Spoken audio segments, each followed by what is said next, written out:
What if all the rich, diverse journeys of our souls are how God explores the universe as us? And what if we awaken to that? What then? Come join us as we open the door to all the adventures of being human in these times on this beautiful planet we call home.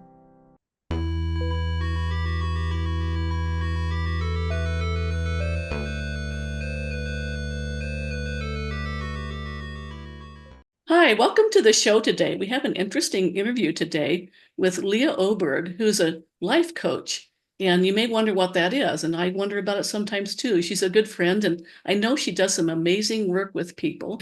Hello, Leah. Sorry. Hi. Hi. And so, could you tell us a little bit about what you do and who you work with and what kinds of results you see? So I'll just open it up to you now. Well, about 5 years ago, I had studied to be a health and life coach, and I was retiring from classroom teaching after 30 years at public school Mm. teaching. And I was lucky enough to meet Brianna Halford, who has a company called Sedona Self-Love Retreats here in Sedona. And she started me out doing optimum health sessions with people, and then moved me into more of the life coaching, self-love, deepest self-love, finding your gratitude. And then I've also been doing a lot of relationship healing, Uh-huh. and it's very, very fun and fulfilling and satisfying work. I love it. I've noticed when talking with you, when we've gotten together and you've mentioned it, it just seems like you're always full of joy about it. And whenever you talk about it, I can see it's bringing a lot of purpose and mission in your own life. It really is. It's quite amazing. We get a little bio ahead of time of the person and what they're dealing with. So I never know, you know, what is the energy of the person going to be like. I just read a little blurb about them and their life. And there I am sitting with them Uh-huh. and unfolding where they're at right at this moment in time. My big focus is I really want to get in touch with their deepest longing and what they want for their future. So Uh-huh. it helps to spend a little bit of time on their past and their current situation. And then largely we work at defining what they truly want. Huh. And it takes time for some people. Yes, I would think that it really does. I mean, some people can spend years at that. What am I going to be when I grow up? So how do you approach that? It's twofold. On the outside of your life, it looks like I want a new relationship, I want a new house, I want a new career. On the inside, it looks like this is how I want to feel every day when I get up. Hmm. Um, these are the kind of relationships that I want to have with my family or with my partner. This is how I want to feel, pretty much feel every day. And a lot of times I just want inner peace. I want to Mhm. wake up and feel inner peace, and I want to feel my joy. So you start, it sounds like, with the feeling level, like how do I really want to feel every day with regards to all those specific parts of life? And then you Yeah, from there. exactly. And then they give more and more definition as they go, and it just unfolds from there. Mm-hmm. I also think it's really important to have them define their qualities, their traits. Who are you? I say, if I didn't know anything about you, how would you define yourself? Some of them will go into, well, I'm a mother, I'm a sister. I go, not that. Who are you inside? What are your qualities inside? And there are some that say, ugh, they might list three or four, and I always say, I've got a cheat sheet here. I'll go down my list. Are you responsible? Do you give 100%? Are you gentle? Are you forgiving? And I especially love forgiving because then I go into, I love that word because if you break it down, it is forgiving. You are giving something to somebody, but you are really giving something to yourself by letting go of the grudge that Yeah. you with somebody. Yeah. So you're really talking about people's soul traits, you might say, what the about their character, when you're asking them, who are you now? Like, and perhaps do you also go into the negative things like, well, I kind of get impatient sometimes, or I'm over busy or things like that. They do sometimes throw out a negative, and then I say, we're just going to stick with the positive today. Okay. I just want to know Okay. your positive traits today. That's nice. So you find that that works the best, really. Yeah, Yeah. yeah. Yeah. And Great. then I also ask, how do they nourish themselves? Because if you can love yourself Mhm. and take care of yourself, that's what you're going to give to other people Mm-hmm. from that place. Mm. So how long do you spend with people, generally speaking? And are you working more with, one-time sessions with tourists? That's the impression I had. Or are you doing ongoing things? And how does it differ from, say, therapy? Well, I studied spiritual psychology Uh-huh. after I was getting a divorce, or as I was getting a divorce. And that's when I realized I don't want to be a counselor. I'm really a coach. I'm really a cheerleader. I'm really someone who's all about the field of possibilities. What can they go toward? And basically, the way I explain it is you've got your thoughts, and you really have to be a detective with your thoughts, like a thought police, Mm-hmm. because a lot can go on in the subconscious all day long. Like 95% of the thoughts just keep repeating themselves. Hmm. And the way I explain it is we put our thoughts, our deepest longings out to the universe, to God, to the ethers, whatever you want to call it. And then we have this trust that we actually can have those things. That's the surrendering process. But we really need to clear the obstacles in the way. And the obstacles are all the negativity, it's holding on to old emotion. And I give them a tool to let go of the negativity, to when they are aware of that, to immediately cancel it out. Mm-hmm. Because I feel like these thoughts, they run on our neural circuitry, these thought loops, almost like an addiction. They just repeat themselves. And we're so comfortable and so familiar with these same thoughts that don't make us feel good and certainly don't move us toward what we really want. Uh-huh. So I help them, envision what they really want and how can we move toward that. And it really is a letting go of anything that doesn't serve them. So we talk about that as well. And then we also sit in our gratitude for everything we have right now, because that's where the energy flows to you. Mm-hmm. It's really It, spiritual coaching. It sounds like that it's not therapy in the sense of exploring the past, and you don't have prolonged repeated sessions, correct? exactly. Yeah. So It's like how many one. sessions might you have with someone? So one session for an hour and a half. Uh-huh. Sometimes I might have two different sessions with a client. One might be relationship healing. The other one might be deepest self-love, Mm-hmm. cultivating your gratitude. Um, and then often I'll have deepest self-love, crafting your plan so I can send them away with a clear vision of what they want and some tools to really work toward what they want. What kinds of tools do you do? Is there something like they can print out and take with them to remember or help them stay with it when they go their way, or how do you do that? Yeah, I give them some little exercises to do. I really believe in the Louise Hay mirror exercise. Huh? That's where you look in the mirror the first time you go to the mirror in the morning, and you look in your eyes and you're connecting with the divine magnificence that's in all of us. Mm-hmm. And you say, I love you. I really, really love you. And you say Oh, it like you that's mean it.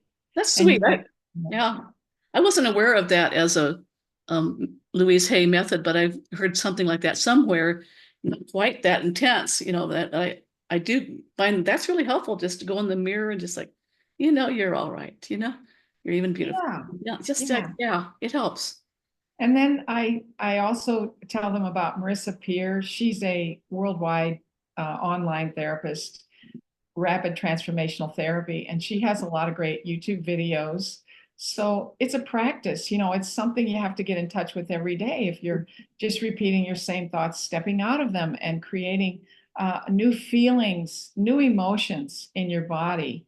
And then, of course, I'm a huge, huge fan of Joe Dispenza, Hmm. and he's my hero. The things Yeah. that happen at his workshops, people getting up out of wheelchairs, people getting their vision back because they have gone into the field of possibilities through their meditations, and they have let go of the old them. They have really broken the habit of being their old selves Yeah, and stepped into something new. I agree. From everything I've heard, there are just miraculous things happening in the dispenser retreats. And one of the things that has been a curiosity for me is that partly because he'll have like 1,000 or 2,000 people in the same room, and that creates some kind of a field, or can this be done fairly effectively just on your own? Well, I've heard actually from him that there are people that do his meditations and then they write in and say, "This is what's happened in my life. This has changed my life." Mhm. So I do think it's something that can be done if you're really vigilant and you sit down and you do those meditations, 3 times a day, or Mhm. at least the morning and the evening one. And if you really take that time and then you're watching your thoughts every day. It is work. It is a practice. Could we post links here below in the show notes to the specific meditations that you recommend that are available online, I assume, or Yes, yes, we could do that. good, Absolutely. good. Let's I do could give that. you Look down those. here, folks. Okay. Okay. So, do you follow up with these people to see how it's working, or do you meet in person first of all in your first meeting, or Yeah, the yeah. meetings are always in person. Um, I have had a couple of clients that wanted to continue, Hmm. but they pay, a fair amount of money for these retreats. And when you read the evaluations, they will see I'm one of maybe 10 or 12 practitioners that they will see, or maybe less. Hmm. And when you read what they say after the fact and the transformation they feel in their lives, they're not the same person after 3 days or 4 days at going through all these processes. So I'm just a small part of many, but like Joe Dispenza's workshops in 5 days or 7 days, people have profound healings and changes in their lives. Yeah, So I'm a big believer that all kinds of things are possible. sure. Now, just curious, but would you be interested in or willing to talk with someone, say on Zoom or FaceTime, who's at a distance, who likes what they're hearing here and might want to just get some guidance from you?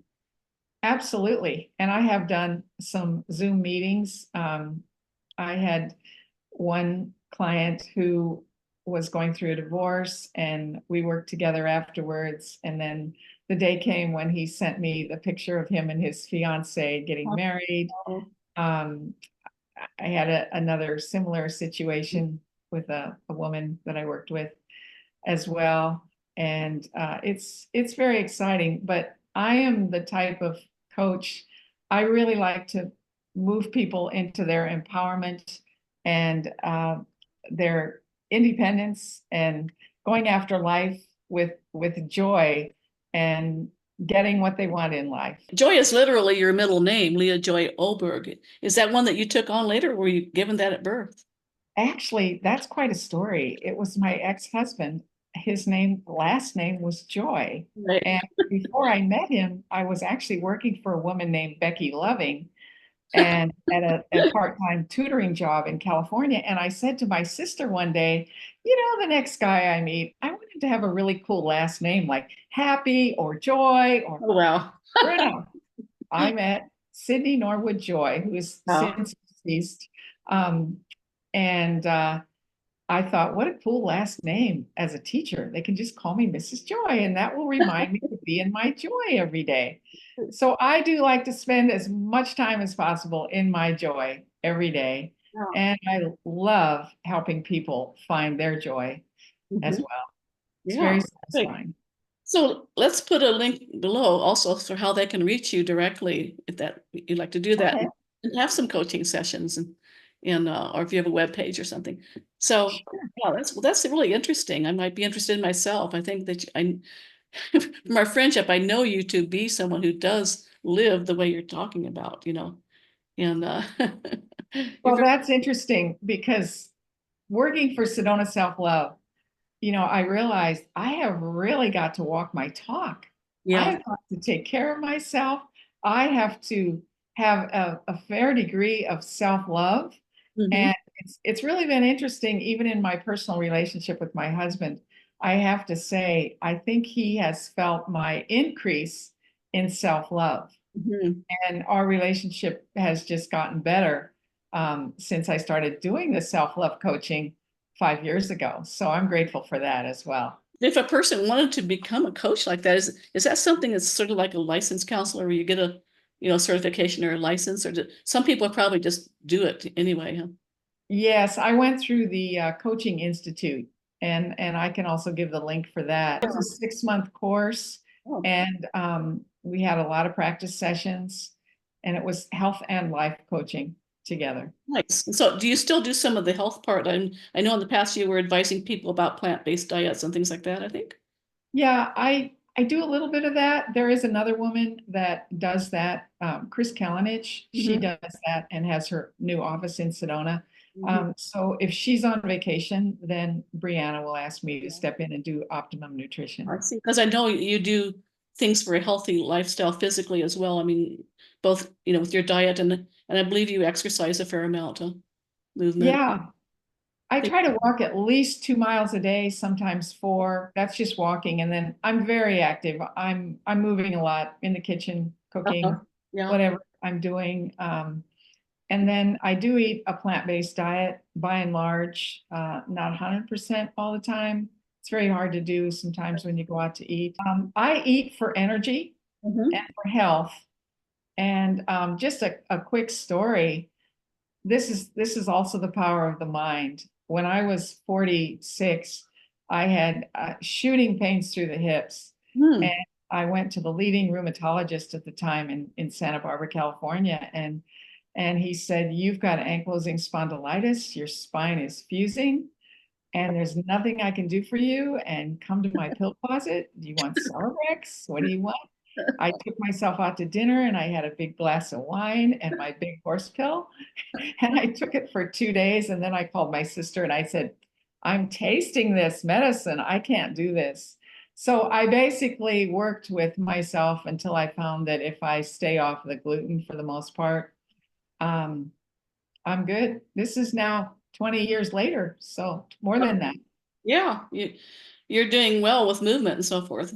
And so you're doing you're like 109 right now, aren't you? I'm really impressed with you. I'll be 70 in November and I You're can't just a wait. kid. You're just a kid. No, no, no, no, you look great. Well, thank you. Yeah. Thank you. I eat and live for energy. Uh-huh. And as I tell my clients when I do health coaching, I say um, the whole purpose is to have as much energy as you want to do all the things you want to do in your life. Yeah. Well, that's great. And it sounds like you really did get a thorough training in that kind of thing. That's nice to know that there is something like that. Are there a lot of life coaches in the world? It seems like there's a fair number, but I'm not always sure. There's quite a few. The thing is with life coaching, it doesn't end with the training. I continue to take courses Oh. and watch videos and learn from other people what Huh. really works. What are some examples of the things that you learn um, that aren't maybe just necessarily just, I don't know, common sense or, that are specific s- guidelines or techniques? Well, I just recently, because I've been doing quite a lot of relationship coaching, I took a 7-module course called Love at First Fight and the Relationship Cure.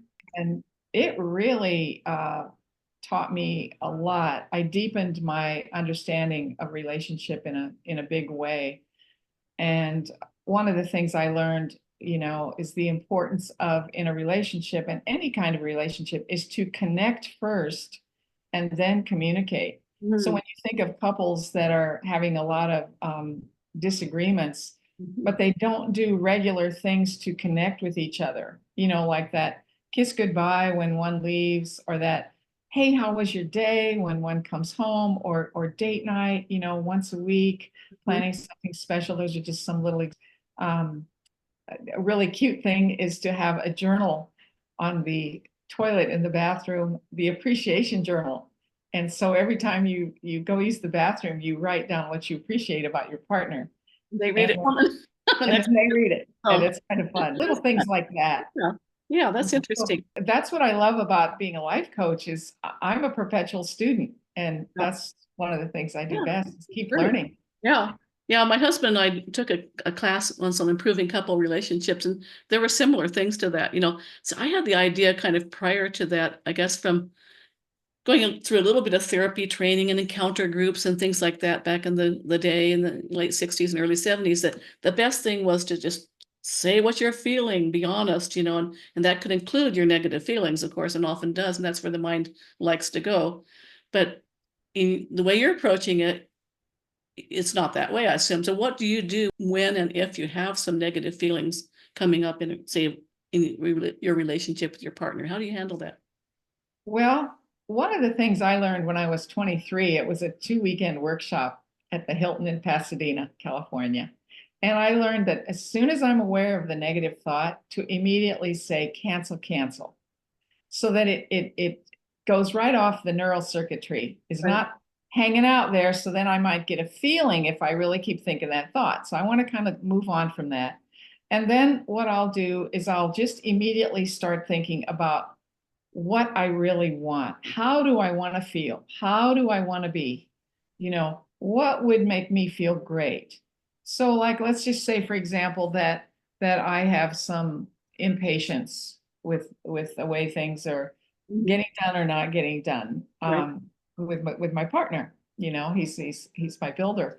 And what I'll do is I'll just immediately think about all the things that have been done that are wonderful. And I just reassure myself. It's almost like you have to be your own parent and say, it's okay. It's all okay. It's going to get done in its own time, and you're going to love it when it's done. One of the things I did before we added the garage onto our house is I went into the shop and I took a picture of the plans with the garage attached to the house, and the two of us having a little toast with a little mimosa. I had a picture of that from the past. Mhm. And I put that right beside that and I put it up on my wall so that I would see that and I would start trusting and Mhm. believing it will all happen its own time. And then the day came, and weeks after it had been done, I saw the picture on the wall and I went, oh my gosh, this is still up on the wall. This Yeah. happened Well, a That's while ago.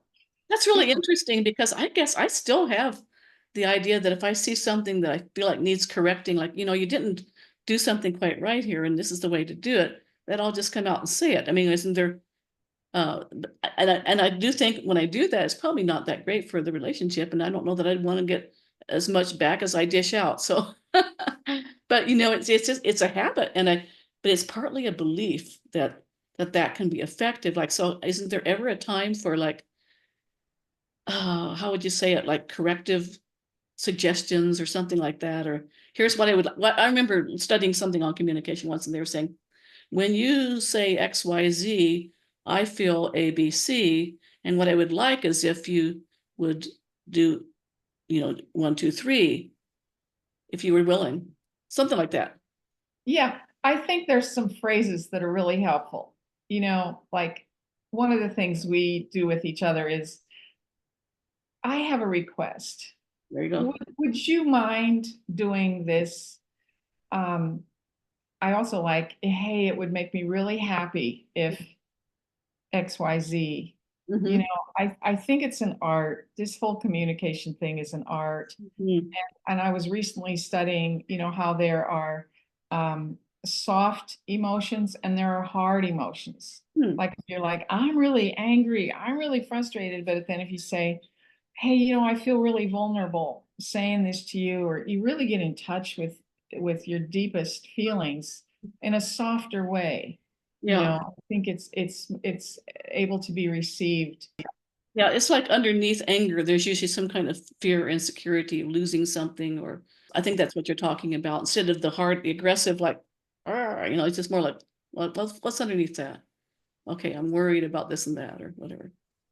Exactly. Exactly. Yeah. One fun thing we did one time a long time ago. My husband was in the shower and and I was actually sitting on the toilet, and I said, you know, I'm just wondering if you could help me out. I need to talk about something about my husband, and I'm just wondering what you would say. I need some advice, And he played back, and it was so fun. And we kind of did that for a while, like the whole role play where it's in third person and it's not so threatening. Even today, sometimes he'll say, "Well, my wife, she says," you know, and it just Good. whatever we can do to humor it up. Lighten it Humor up. is always great, Yeah, that's great. That's really good advice. Another one that I don't know if you would agree with this or not, but something that Richard and I have found good in the past. Now, I don't think we even particularly need it much anymore, but if you reach sort of an impasse or where somebody gets upset, it probably happened more back on the old PMS days, honestly. Anyway, you know, and we would have something we call 3 minutes each way. So you sit and you hold hands, you face each other, and you take turns. The person that's most upset or has the complaint or something gets 3 minutes to just talk. And then what happens is automatically they move from those hard feelings more to the soft feelings. And then the other person gets 3 minutes to respond and without any worry about what the other person is going to say or their response, then deeper things come out. What do you think about that? I really like that. I Yeah. think that's fantastic. And you're also, if you're sitting that close and you're holding hands, it's kind of a little bit like eye gazing, which Yeah. is a really great way to connect with each other, to gaze into each other's eyes. Oh, I Yeah. think that's fantastic. I'll have to try that. Yeah. Okay. If the need should arise, it may not even arise with the lifestyle and the approach that you have, with your partner. There's always things that come up. Sure. This Yeah. is life, but Yeah. the big thing is, how do we react? How do we deal with them? And the more tools we have, the better it is, I feel. Yeah. Yeah. Well, great. So it's been really good talking with you, unless there's something else you'd like to add. One more thing. I always tell my clients, fun is the operative word. Uh-huh. I just put that in my mind, whatever I'm doing, even if there's something I don't exactly like doing, if I say ahead of time, okay, I'm going to have fun while I'm doing this, no, but I'm going to have fun, That's I'm good. always surprised. So that's Yeah. a great operative word for life, I think. Like it. Yeah. And it seems like, just in general, whenever you can raise your mood, that changes your thinking automatically. It's like Absolutely. feelings come first in many ways. I mean, thoughts produce feelings, but feelings, when you go into them and try to raise them, seem to open the door to new ways of seeing and living. Absolutely. Thoughts, feelings, behavior. Thoughts, feelings, behavior. And if you want to make it positive, it's a whole different feeling than if you go in a negative loop. Would you advise people in general to avoid psychotherapy or not? Because my impression is with people that I've known and worked with, it seems like people just dig themselves in deeper a lot of times, depending on maybe the therapist. But I mean, if you go into, okay, here's my problem, and it's bad, and that, you really emote and you keep talking, telling your story over and over again. It just seems like it can dig you in deeper. What do Well, I just feel like the past is the past. you? Mm-hmm. And yes, it's good to talk about it to a certain degree, but eventually you got to step out of it. Mm-hmm. And what I noticed is in my earlier years, going to these workshops where you just hashed out the past, Yes. hashed it out, it was very tiring. Mm-hmm. And when I think about what I want to create for the future, that's when I get energized. Yeah. That's when I get energized. And I see the same thing with my clients. They will come in, and as they talk about the past, they have the sad feeling, and then when we start talking about their future and what the field of possibilities and what they could bring to themselves, they start to smile and they start to feel a sense of hope Yeah. and happiness, and That's that's great. what I want to go towards. Yeah, that's great. Yeah, it's interesting, the difference between psychotherapy, digging into the past and all that, and this approach you're talking about, like I was a licensed counselor for a while and I had some training, a year-long training in Hakomi body-centered therapy, and you'd really dig in and go into the stuff and the memories and the habits and the patterns and act it out, and people would cry and express anger and do all this kind of stuff. And I think you've had some of that experience too. but I don't know that it really ultimately went anywhere. What do you think? Yeah, I have to say, um, digging around in the past over and over and over again, just bringing up all of those emotions from the past, if you've had any kind of trauma, um, it, it, it just feels like it doesn't go anywhere in your present and your future. And it kind of keeps you stuck in the victim. You feel like you're a victim of your past. Right. But when you decide that you're going to step out of that and you're going to create your new self, what that looks like, what that feels like, and how you're going to be, to me, that's the liberation. Right. That's where the freedom is. I kind of suspect that a person could just go straight for the gold, just go straight for the good feelings and not have to do that. But some would say that was spiritual bypassing. I don't know. Yeah. I mean, I think you have to identify, what are the negative voices in your head? Okay. What are the negative feelings that you carry? And it's good to write things down. I'm a big believer in the power of writing it down. Mhm. And then you see it, and then you start to let it go. And and then you move into, okay, that was that. That was yesterday. Today is today. And now what do I want to be today and tomorrow? Let me move in that direction. Mhm. And then I go, of course, it's catching your thoughts. Yes. I used to have a lot of insecurity around various things. And when I realized those were addictive thoughts that were so comfortable and so familiar, and I had to catch myself in the moment and say, I am choosing peace in this moment. And Mhm. it's as if I felt that insecurity just go out of my body on almost like a visceral level, Mhm. you know. And again, it's just moving into the present and Mhm. then the future. Mhm. This is what I'm choosing now. Marissa Peers talks about if you have a chore that you have to do that you really don't want to do it, like, oh, I have to mop the floor. But if you instead say to yourself, I am choosing to Uh-huh. mop the floor. I mean, and even see it in somebody's face when they're like, oh, Yeah. the face gets kind of somber. But then when you move into choice, and it makes you Yeah. smile. Yeah. Or even I get to move them up the floor and see it get clean and everything. Yeah, I have a floor to mop.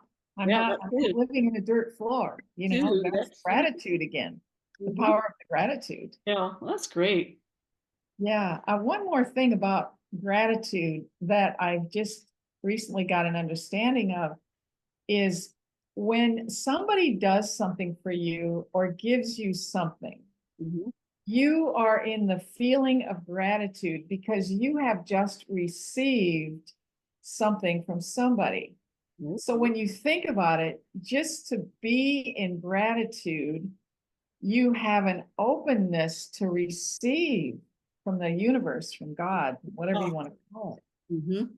And so that was kind of a big aha for me just the other day of that's why gratitude is so powerful, because when you are in your gratitude, you are in that open state Uh-huh. to Yeah. receiving. Like what miracles might happen today? What good things might come my way? I don't know. Yeah. Yeah, I always like that Moody Blues song. One time when I was going through my ex, one my bad relationship with my ex-husband, and it wasn't going anywhere. And I remember just singing that song. I'm looking for a miracle in my life. Singer. That song. I Uh-huh. love, You're a it's good as singer. simple as that. Yeah. Start to Yeah. change your feeling. Yeah. Yeah. It's interesting because part of being a good singer is just being natural and relaxed. And yeah, you're good. Whatever. Okay. You're a good video maker. Oh, You've thank you. really gotten good at this, Susan. Oh, thank you. Well, I'm really glad to know that you're there doing that kind of work. It's really important. And it sounds like you're kind of, saying like a certain limited amount, maybe for people that especially has some traumas that need to be acknowledged, but of psychotherapy might be helpful, but generally just move forward and find a happier feeling. Absolutely, move toward what you want and really work at letting go of your past emotions that were tied to traumatic events, and you want to become something new, like Joe Dispenza's book, which I just love, Breaking the Habit of Being Yourself. Yeah. Is And that the name of the book? that's the name of the book, Oh, Breaking the Habit of Being Yourself. And then you're just moving into oh, somebody new that you want to be. I really like that whole concept, because when you think about it, your old self just spins around and around and around mhm. of fears, and you're predicting your future based on your past traumas or situations that made you unhappy. And so when you can let go of that and then move into the you would really like to be, stepping into that kind of greatness, that's where the energy is. And I still work it. I still do it on my morning walks. And Yeah, I think about, okay, how do I want to be now? yeah. What don't I want to be anymore? So I'm kind of wondering a little bit, you're talking before about, diet and the rheumatoid arthritis, whatever, what do you call it, ankylosing? Ankylosing spondylitis, which is the form of rheumatoid Those arthritis. symptoms, I wonder if the improvement that you've experienced has come maybe in large part, not so much even because of the outer things like the diet and the exercise, as much as this really disciplined approach to finding your joy. Yeah, I think that's a huge, huge part of it. And Joe Dispenza talks about how these people that have these major shifts, they weren't on keto, they weren't vegan, they weren't this and that and the other. I think the mind plays a huge, huge role in our physical, mental, and spiritual health. Yeah, I saw an interesting interview recently between Mark Hyman, a functional MD who emphasizes diet and things like that, and Joe Dispenza. And Dr. Hyman was saying, in his experience with patients, somebody can be really working the lifestyle, the diet, the exercise, and all that stuff, but have kind of a negative view, or negative expectations, or, oh, this has never worked for me, but I'm going to say it, whatever it is. And then somebody else just has a really positive attitude, but maybe they eat shit, I mean, I mean, that's, they don't, really attend to the other things that well. And that's the ones that's healthier, that gets over the disease faster. Yeah, and if you look at some people that live till 95 or Yeah. 100, and they might be living on TV dinners and a big bowl of ice cream every night, and they're thriving. And other people are really have become afraid of their food, and just are really obsessing all the time on, what am I eating and then what's it doing to me and da da da. And that surely, I would think, is going to create a certain amount of self-fulfilling prophecy there. Yeah, I do think you have to listen to your body, pay attention, how do things make you feel, Mm. and go for some kind of balance, whatever that balance means for each individual, and really get into your joy as much as possible and Yeah. live your life that lines up with your deepest value. So you do not have that cognitive dissonance. You have that coherence between your brain and your heart, and you live from your heart, but using your mind as Mm-hmm. well, Mm-hmm. and having that really line up. Joe Dispenza talks about that a lot. I love it. You're just such a wise person, and you've experienced this through, you're not 2 years old. I mean, you've experienced this through a long life of exploring many things, and you have a lot to offer to people. And so I hope that a lot of people watch this and are encouraged by it. And again, if you want to talk with Leah, there's an opportunity. Just look down below. Well, I think the 70s are going to be better than ever, Susan. Well, wow, you think so? Well, especially when you can go onto Zoom and smooth out your face. Yes. For those Yes. that haven't discovered that, it's under the little setting that says videos settings. So, no, maybe we will actually start looking that way, younger and younger all the time. Who Could be. knows? Could be. Why not? And if we Thank don't, you, that's Susan. okay, because if our bodies are not really who we are. That's true. Mm, That's true. We're much more than our bodies, aren't we? that's an important thing to know too. Yes, absolutely. Okay, well, sweetie, thank you so much for sharing all Thank your. you. Thank you. Thank you. Take Uh-huh. care. See You you too. soon. All right. Bye-bye. Bye-bye. Thank you for watching. And if you like this kind of content, these deep conversations, open door, open mind, open heart looks at people's lives and what's going on in the world today from a spiritual point of view, then please hit the like button, subscribe, and hit the notification bell. Thank you.